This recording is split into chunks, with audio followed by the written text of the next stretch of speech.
It was 2001. The USA entered Afghanistan to oust the Taliban. Over the next 20 years, $3 trillion were spent on the war, 241,000 people were killed, 2,442 US soldiers lost their lives, more than 20,000 US soldiers were left wounded or completely incapacitated. The US also spent $90 billion in the name of preparing Afghan forces to fight the Taliban. It was none other than the US itself. Taliban has seized control over the entirety of Afghanistan by taking over the capital city of Kabul and forcing the Ashraf Ghani government to flee and abandon its people. However, the Afghan government is not to be blamed here.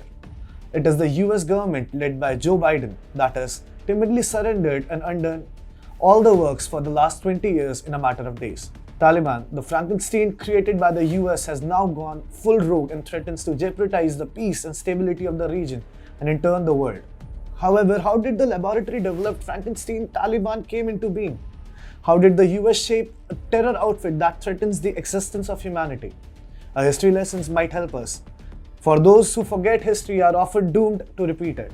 And in the case of Afghanistan, history has repeated itself, where the blood-spattered era of 1996 to 2001 has made a comeback. Hi and welcome. This is TFI English, the National Socio-Political Analysis arm of the TFI Media Group. I'm your host Tribhuvan, and in this video, I will tell you about how America created this Frankenstein monster called the Taliban. Let's begin. It all started in the December of 1979 when the Soviet Union invaded Afghanistan under the pretext of upholding the Soviet-Afghan Friendship Treaty of 1978. It was the time when the West detested the Soviets, the Cold War was its peak, and thus the US couldn't help but fling itself into the conflict. Soviets had already been facing resistance from the Mujahideen, who were trained in the training camps of US ally Pakistan under the pretext that the Christian Soviets were defiling their holy religion of Islam. The concept of jihad for the first time found its way into the international community of lexicon. The capitalist West under the leadership of the US to turn Afghanistan into the Soviet Union's Vietnam. With every passing year, the US and its allies, notably Saudi Arabia, pumped in money to create the monster they called Mujahideen. Pakistan worked closely on training these terrorists. With every Soviet helicopter downed and Soviet soldier killed, the Mujahideen gained prestige and power. Mikhail Gorbachev, the new Soviet leader, understood the hellhole that Afghanistan had become by the time and decided to retreat. The Geneva Accords were hastily concluded and the last Soviet soldier walked out of Afghanistan in 1989, bringing the war to an abrupt end. This was the Soviet bear trap. The Soviets were stuck in Afghanistan for a decade, and their retreat was an embarrassing one. The USA got what it wanted from the Mujahideens, but it soon lost control of the Taliban and also Pakistan. These Mujahideens, brought by the victory against the Soviets, led by Mullah Muhammad Umar, officially formed the Taliban in 1994. Within few months, the strength of the group swelled to over 15,000. By the first week of November 1994, they occupied Kandahar, and by January 1995, they were controlling 12 out of 34 provinces in Afghanistan. By mid-1996, they were controlling over 80% of Afghan territory. By 1998, this became 90% of the entire Afghanistan, leaving a small part of Panjshir Valley under the control of Ahmad Shah Massoud. However, a terrorist outfit formed solely to thrive on chaos couldn't handle the emptiness of no conflict. They started fighting amongst themselves, killing and replacing the self-proclaimed overlords.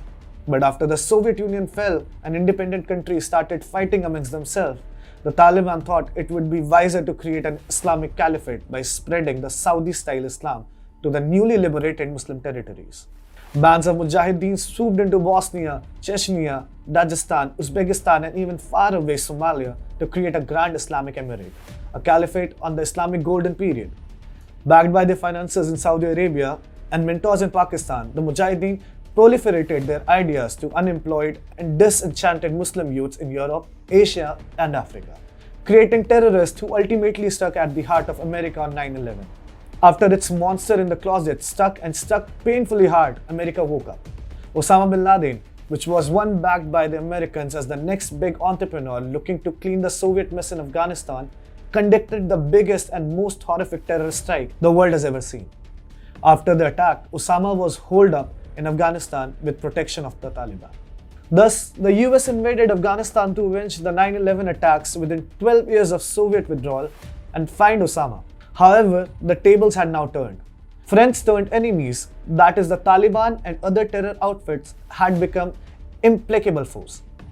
For more than 2 decades, the US and its NATO allies propped up the Afghan regime, much like the Soviet Union-backed regimes of Karmal and Najibullah, spent billions of dollars to train the soldiers to mount an offense against the guerrilla forces of the Taliban, lost thousands of US soldiers in the process, displaced millions of ordinary Afghans, even legitimized the Taliban, but all to see it collapse within a matter of days. With the Taliban making its plan clear of creating an Islamic kingdom of Salafi Islam, the region faces an existential threat.